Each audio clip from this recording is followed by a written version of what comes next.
At syempre, si Wang Feng ay pumili ng Yi. Pagkatapos lamang ng ilang segundo, isang kakaibang tunog ang narinig mula sa kung saan. Sa kabila nito, si Wang Feng ay kalmadong nakatayo lamang na nakalagay ang mga kamay sa kanyang likuran. Si Lihe naman ay may mapagmatsyag na tingin sa direksyon kung saan nagmula ang tunog. At tiyak na hindi lamang si Lihe ang naghahanap, pati na rin si Ling Fiyo at si Li Qing ay nagpalingalinga upang hanapin kung ano ang pinagmulan ng tunog na iyon. Si Mu Yunfei naman ay may bakas ng pag-aalala sa kanyang mukha nang magtanong, anong tunog iyon?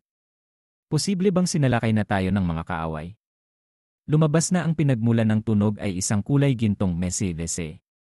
Biglang lumitaw ang isang babaeng may pulang buhok at niyakap si Mu Yunfei mula sa likod. Pagkatapos ay marahan niyang hinihipan ang mesi-lese na naglalabas ng tunog na nakabibighani. Si Mu Yunfei, na kanina lamang ay natataranta, ay biglang natahimik. Pagkatapos marinig ang tunog, ang kanyang mga mata ay naging parang nasa ibang mundo.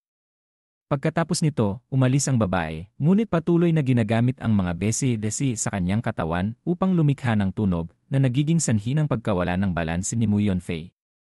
Hindi siya tumigil doon, dahan-dahan din siyang dumaan kina Ling Fiyo at Li Qing na naging sanhi upang sila rin ay maging tulala. Nang dumaan na siya sa lahat ng disipulo, marahan siyang lumingon at mumiti ng matamis. Nanlaki ang mga mata ni Wang Feng sa gulat nang makita ang eksena. Kaya't nagawa kong ipatawag siya. Sa sandaling iyon, lumitaw ang panel ng mga katangian. Zui Yuyan, kilala rin bilang Yin Hao, ang pinuno ng pinakamakapangyarihang demonic sect sa nobelang Huang Yi na datang Shuanglong Zuan. Kung hindi siya nalinlang ni Xi Wang Shai Zixuan, na naging dahilan upang hindi niya makumpleto ang ika-10 antas ng Tianma Dafa, ang kanyang lakas ay tiyak na magiging napakalalim. Antas ng paglilinang, gitnang Suan Huang Realm, Tianma Dafa, Yu Shai Jufen, Yin Hao Jian, kaya't si Yin Hao Zhu Yuyan pala. Sa sandaling ito, sumasayaw siya habang lumilikha ng mga tunog na tila nagmumula sa langit, na nagpapabighani sa mga disipulo at nagiging sanhi upang mamula ang kanilang mga mukha. Si Lihe, na nakikinig mula kanina, ay nagsimula ng manginig, ngunit sinubukan pa rin niyang magpanggap na okay siya habang pinupuri ang tunog, napakagandang tunog na maaaring magpabagabag sa puso at magpabighani sa isipan. Tianma Dafa, Tianma Yin hindi nakapagtataka na ang mga disipulo ay may ganitong itsura. Napangiti si Wang Feng nang makita ang eksena. Bagaman hindi siya kasing nakakatakot ni Yan Shisan, napakalakas pa rin niya. Matapos maantala ang buong hall, lumapit si Zhu Yuyan kay Wang Feng at magalang na yumuko. Zhu Yuyan, nagpupugay sa pinuno ng sekta. Itinuro siya ni Wang Feng sa mga disipulo at nagpakilala, ito si Zhu Yuyan, Elder Zhu. Sabay-sabay na nagbigay galang ang mga disipulo kay Zhu Yuyan. Bahagyang hindi sanay si Zhu Yuyan sa pagbati, ngunit pagkatapos ng ilang segundo, ngumiti siya ng matamis na nagpaparamdam sa mga disipulo na para siyang isang diwata na bumaba sa lupa upang magpabighani. Pagkatapos ay pumalakpak siya upang lumikha ng isang banayad na tunog na nagpaparamdam muli sa mga disipulo ng kaginhawahan. Gayunpaman, hindi matanggap ni Jiao Yu ang sitwasyon. Kaya't gumamit siya ng enerhiya upang lumikha ng isang malamig na hangin na tumama sa mga disipulo na nagiging sanhi upang sila ay magbalik sa kanilang orihinal na estado. Nang makita na bumalik na sa normal ang mga disipulo, itinuro ni Wang Feng si Zhu Yuyan kay Li He at sinabi, mula ngayon, sasamahan mo si Elder Zhu. Dahil maganda, malakas, at nakakabighani si Zhu Yuyan, sumang-ayon agad si Li He. Masusunod, pinuno ng sekta. Matapos malutas ang isyu ng tagapagturo, ipinahayag ni Wang Feng, sa loob ng 10 araw, dadalhin ko kayo sa Demon Ceiling Assembly. Kaya't sa loob ng 10 araw na ito, sumunod kayo sa inyong mga tagapagturo at mag-focus sa paglilinang. Sumagot ng malakas ang mga disipulo, tiyak na hindi namin bibigin ang pinuno ng sekta. Ilang sandali pa, sa pangunahing hall ng Divine Immortal Sect, lahat ng mga disipulo at elder ay umalis na. Si Wang Feng lamang ang mag-isang nakaupo sa loob. Dahil walang magawa, binuksan niya ang system panel upang suriin ang kanyang mga puntos ng sekta. Ngayon ay mayroon na akong malaking bilang ng mga puntos ng sekta, 100,000. Bakit hindi ko subukan ang pagguhit? Pagkasabi niya nito, tinawag niya ang system at gumastos ng 1,000,000 puntos ng sekta upang gumuhit. Maraming mga notification ang lumitaw, congratulations, nakuha ng host ang 1/10 ng paglilinang ni Yan Shisan. Congratulations, nakuha ng host ang Xuanji ng Yinhao, Yushai Jufen. Congratulations, nakuha ng host ang Xuanji ng Yinhao, Tianma Dafa. Ang natitira ay mga pagbati sa pagkuha ng isa kasampu ng iba't ibang elder. Matapos gumuhit, ngumiti si Wang Feng at sinabi sa system. Ipadala ang Tianma Dafa sa akin. Matapos matagumpay na maipadala ang Tianma Dafa, nagtanong si Wang Feng, sapat na ba ang paglilinang na nakuha ko upang itaas ang aking paglilinang sa Xuanzun Realm? Sumagot ang system, ang Xuanzun Realm ay nagsimula ng pumasok sa isang kaharian ng intensyon at mga panuntunan.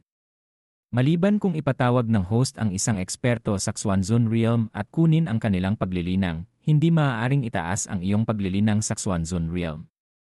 Nawalan ng gana si Wang Feng. Tama nga naman. Kung ang Xuanzun Realm ay ganoon kadaling maabot, hindi sana lahat ng mga eksperto sa tatlong imperyo ay nasa Xuanhuang Realm lamang. Lumipas ang 10 araw. Si Wang Feng, kasama ang mga elder at disipulo, ay nakatayo sa harap ng isang sira-sirang kubo. Tiningnan niya ang mga disipulo at pinuri sila, hindi masama. Matapos ang inyong pagsasanay sa mga elder, nakita ko na kayo ay tunay na mabilis na umunlad. Tuwang-tuwa ang mga disipulo sa papuri. Si Liking lamang ang medyo mayabang. Ngunit muling nagbago ang ekspresyon ni Wang Feng, ngunit kulang pa rin ito sa aking inaasahan. Nanginig si Liking at umiyak. Pinuno ng sekta, kung magpapatuloy ako sa pagsasanay, tiyak na papatayin ako ni Elder Yu. Itinaas ni Wang Feng ang kanyang kamay at nagpanggap na may hawak na baril. Hindi pa yun sigurado. Pagkasabi niya nito, tinawag niya ang system upang ipadala ang lahat ng paglilinang na nakuha niya dati kina Li Qing, Lin Fiyu, Li He, at Mu Yunfei. Itinuro niya ang ulo ng bawat disipulo at naglabas ng gintong ilaw. Paglilipat ng paglilinang mula sa malayo. Nag-anunsyo ang system, ang paglilinang ni Li Qing ay tumaas sa panimulang realm ng pagpasok sa Sagradong Hall. Ang paglilinang ni Lin Fiyu ay tumaas sa Rurok realm ng pagpasok sa Sagradong Hall. Ang paglilinang ni Li He ay umangat sa panimulang kaharian ng Monarch. Ang paglilinang ni Mu Yunfei ay tumaas sa Rurok kaharian ng Monarch. Tuwang-tuwa ang mga disipulo at nagpasalamat kay Wang Feng. Namangha si Mu Yunfei at magalang na yumuko. Hindi ko akalain na mayroon ding ganitong ang pinuno ng sekta. Tiningnan siya ni Li Qing na may ngiti. Hindi ka na dapat magulat. Noong nakaraan, tinulungan ng pinuno ng sekta si Elder Ye na umangat mula sa Rurok kaharian ng Monarch hanggang sa panimulang Xuanhuang Realm. Hindi pinansin ni Wang Feng ang sinasabi ni Li Qing. Tumalikod siya kay Xuanxia at nagtanong, Xuanxia, saan na ang sasakyan na sinabi kong ihanda mo? Masayang sumagot si Xuanxia, nakahanda na ang lahat. Kapag nakita ito ng pinuno ng sekta, tiyak na magiging para sa inyo ito. Pagkasabi nito, gumamit si Xuanxia ng kanyang upang ilabas ang isang napakalaking sasakyang panghimpapawid. Ipinagmalaki niya, idinisenyo ko ito sa estilo ng isang nakatagong sekta ng mga immortal. Tiyak na nababagay ito sa pagiging mapagpakumbaba ng pinuno ng sekta. Ang sasakyan ay gawa sa mga at-dayami. Sa itaas, mayroon ding kubo na katulad ng kay Wang Feng. Ngunit sa kabutihang palad, mayroong bato na may nakasulat na Divine Immortal Sect. Nainis si Wang Feng, ngunit pinilit pa rin niyang ngumiti. Iniisip niya, hindi ako makakataka sa kubong ito kahit saan ako magpunta. Hayaan na, gagamitin ko na lang ito. Pagkatapos ay tumalikod siya kina Jiao Yu at Yan Shisan. Aalis na kami. Salamat sa inyong pagbabantay sa Divine Immortal Sect. Sumang-ayon sina Jiao Yu at Yan Shisan. Matapos ang lahat ng paghahanda, sumakay ang lahat sa sasakyang panghimpapawid. Si Xuanxia ay umupo sa upuan ng kapitan at hinihiling na ikalat ang kanyang upang unti-unting umangat ang sasakyan sa itaas. Nang lumipad na ang sasakyan, lahat ng tao, maliban kay Xuanxia na nagmamaneho, ay nakaupo sa bubong ng kubo at masayang pinagmamasdan ang tanawin. Kapag kumilos ang Divine Immortal Sect, dapat nating iparamdam sa buong mundo.